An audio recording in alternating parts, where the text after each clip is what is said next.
Rubber base versus builder gel. We're putting these two to the test. What's up, nail crew? It's Nicole, your fellow nail obsessed DIYer.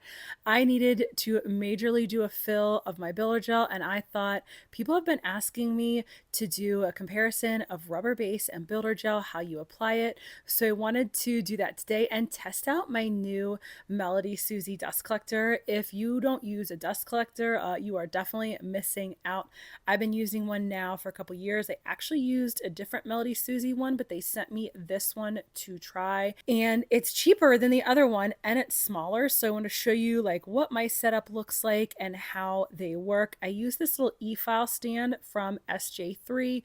It really helps me to keep everything in one place and not have my bits falling all over and I lose them. I don't do that anymore now that I use that little e-file stand. So I'm going to start with filing down a good majority of the builder gel that I have on my nails currently. I have builder gel on both hands, and I like to use the Pana Coarse safety bit.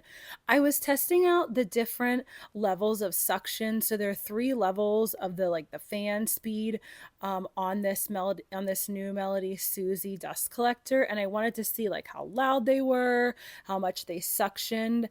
And it performed as I expected. Like the lowest one still did its job. It definitely sucked the dust down and it was quieter. When I got to the 3rd level, the strongest suction, it was the loudest, but it sucked the dust down really well. So I actually didn't mind the sound knowing that the dust got sucked down so well. And I love the size that it's more compact. The other one that I used is a little bit bigger. This one is smaller. It's called the H Pro S Pro R. That's the name of the dust collector. And I do the same process on both hands, filing down a majority of my builder gel. So not much is left, just a thin layer. This way I can really show you how to apply the rubber base and the builder gel. I've had a bunch of people ask me recently in Facebook groups about how I keep doing the fills, the builder gel, and if I ever need to soak off. I have not soaked my nails off in acetone in over 4 years, and now I'm actually allergic to that acetone, so I don't use it. I just file down to as thin of a builder gel layer or rubber base layer as possible, and then either do a fill or do a completely new set, as I call it. Once I'm done filing down the majority of the builder gel, I like to go in with Melody Susie's little mini sanding bands, and this way I can get nice and close to my cuticles without like cutting them. Sanding bands are the only drill bits that I use on my natural nails. I like to use them to remove any lifting, and you saw me at the start of when I was using the sanding band. I ran it against a hand file. That's what's called seasoning the bits. So the edges of the sanding bits can be a little bit rough, and if you just run it quickly against a hand file, then you're not going to slice up your fingers. So, which is great if you are like me and you tend to be a little bit rough and wild on whatever you do.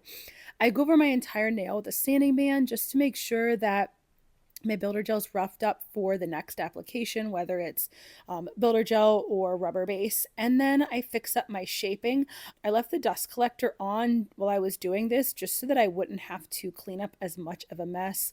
When I was just fixing up my shaping a little bit, I had already filed them down short a few weeks back just because I got tired of the really long nails and I needed to be a little more functional. So cleaned all my nails off with isopropyl alcohol, and now I'm jumping in with the application. I'm going to start first with the rubber base on my left hand. I'm right-handed, so I thought I wanted to do my rubber base on my left hand just because I do a better job of it on my left hand. And I wanted to be able to really show you guys how to apply the rubber base. So rubber base gel, you do not need any kind of base layer because rubber base is almost like a combination of gel base and builder gel, except that rubber base cures flexible while builder gel cures hard. Now I do dehydrator on all 5 nails, and I do this one hand at a time, like start to finish. So I dehydrate 5 nails, go in with primer, and primer should be a gel specific product that leaves a sticky residue on your nails. This way the gel has something to adhere to. So I do the primer on those 5 nails, and then I go back and do the primer again on those 5 nails. Doing a double primer really helps me to get great adhesion. So similar to builder gel with rubber base, you want to do a slip layer. You do a slip layer on both builder gel and rubber base. And what that means is a slip layer is a thin layer of uncured gel that goes down first on your nail, and this way when you put the bead of rubber base or builder gel down, it has something to gently glide down. What I've noticed with rubber base compared to builder gel is rubber base needs a little bit more what I call finagling. You need to move it around a little bit more. So I do my slip layer, and then I take my bead back at the back, I gently float the rubber base down my nail, and then I like to go in with a thin nail art brush to really do my detail work, to get close to my cuticles, and to make sure my apex looks good. Rubber base does some self leveling, and some, like when you flip your nail over, it will self level and give you a little bit of an apex. But I've noticed that I needed to use my thin nail art brush just to do a bit more of moving the rubber base to the exact spot I want than what I have to do for builder gel. And they're both thick viscosity gels used as overlays on your natural nails. For me, rubber base works better on shorter nails, and when my nails are longer, I need the builder gel. I am super rough with my nails, like with my hands. I'm basically super rough with like everything I touch in life. If there was a need for like a product tester, I could be like a kid's toy product tester because I basically could break anything and everything. So I definitely have to use builder gel as my nails get longer because I need that hardness, versus when they're short like they are now, they're just short almonds, I can use either product. So you repeat the same steps of applying the slip layer, and when I'm doing the slip layer, I try really hard to keep it thin. I try to keep all of my layers on the thinner side. This way when I do a full cure in my lamp, I don't have to, think about, oh my gosh, like, did I do it so thick that my gel isn't going to fully cure?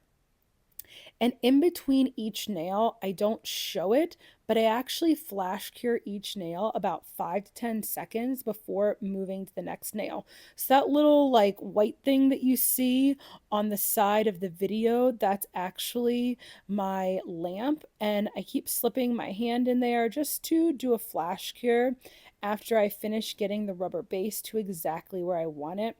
I started using the thin nail art brush probably a year or two ago, and it has been a game changer for me for both rubber base and builder gel. I'm just able to get such a nicer application that really all I do is buff smooth, and that's about it. Once I'm finished with the rubber base on all 5 nails, then I cure, and I cure the full 60 seconds. I do my pointer through pinky together and then my thumb separate. This way I'm making sure that my thumb isn't at some weird wonky angle, and then my nails are getting fully cured. I let them cool off for about 30 seconds before I wipe with isopropyl alcohol, and I'm moving to the builder gel. So some people need some kind of gel base or even a rubber base down underneath their builder gel to get better adhesion. For me, using gel base under my builder gel actually does the opposite. My builder gel comes off way faster. Gel base has never stayed on my nails. Even getting it done at a nail salon, it just lifted within a few days.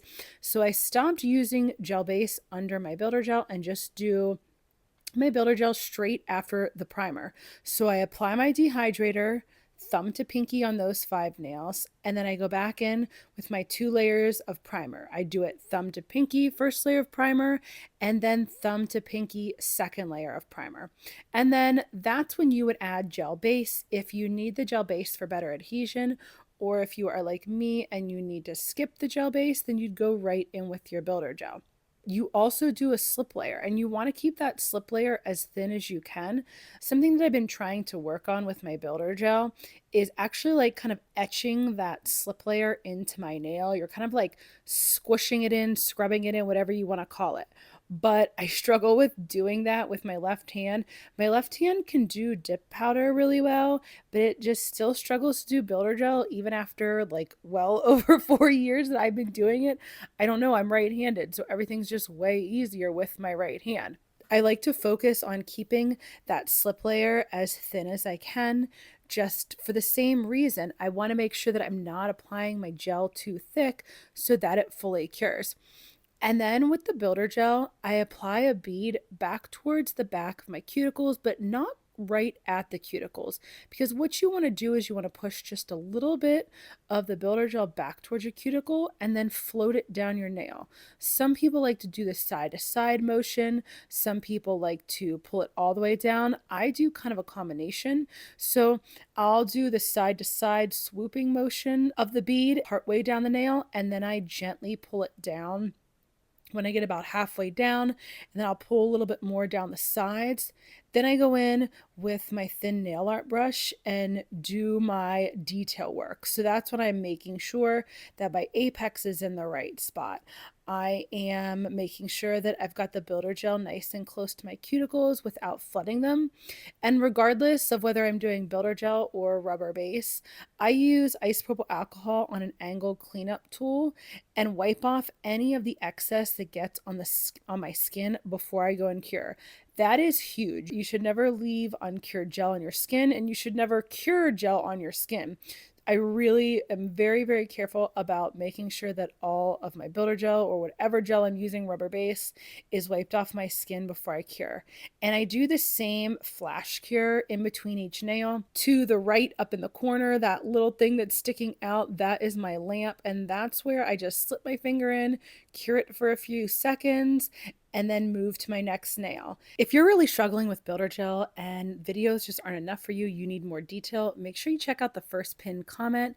It's a link to my Builder Gel 101, the ultimate guide to applying builder gel overlays at home, and it's 48 pages from prep to application to removal. Now, after each nail, I keep flipping it back over, and I did that for rubber base and builder gel.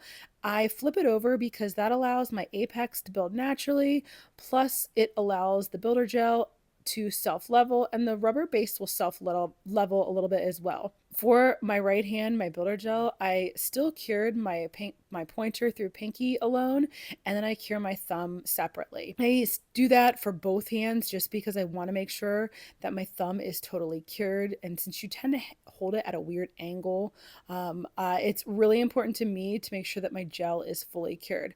So I also let my builder gel cool about 30 seconds before I spray it with isopropyl alcohol, and I typically use a paper towel to wipe it off, and then I go in for my buffing. And the reason that I like to buff really, really smooth is, one, just because I want to make sure that my builder gel and rubber base look exactly how I want, and two, I wear peel base in between my rubber base or builder gel and then my dip mayonnaise. I know some people like to do gel base and gel top and then do their peel base, but I'm kind of wild and I tend to yank my dip powder mayonnaise off really wildly. And what was happening was I was pulling up a little bit of the gel top and having to fix that a lot. And I got really tired of doing it. This way, when I don't put any gel top over my builder gel or rubber base, I can just pop off my dip mayonnaise, file my builder gel or rubber base nice and smooth again, and then reapply the peel base and go in with my dip mayonnaise. I actually like filing and shaping my builder gel and rubber base, not only because of using peel base, but I also like when my nails look exactly how I want. And yes, my application has gotten a lot better over the years, but I like to really make sure I've worked on my apex. So I'll buff in a C curve shape just to make sure that I'm maintaining that beautiful C curve, that my nails aren't too thick at the tip or back at the back. And then I can go into my hand file and fix up anywhere that maybe it got a little bit too thick, or if my shaping got a little bit off because, maybe I have a little bit more builder gel or rubber base on like one side.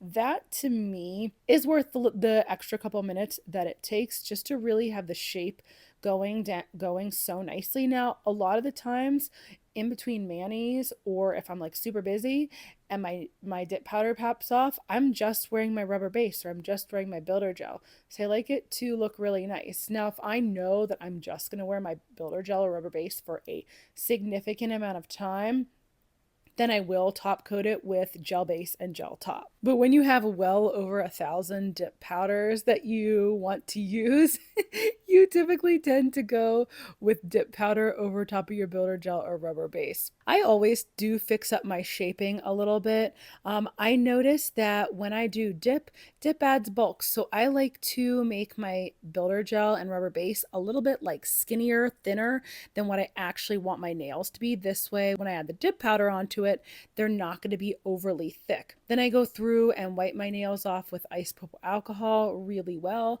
This lets me see if there's anywhere that still needs fixed, if I, missed a spot on filing or shaping or buffing, and really check out how my builder gel and rubber base is looking. Now, at first glance, I feel like it's really hard to tell which is which, so let me know in the comments what you think you'd rather try or what you think you like better. And if you need more help, you can pick either the rubber base or the builder gel video next. Thanks for joining me today, Nail Crew.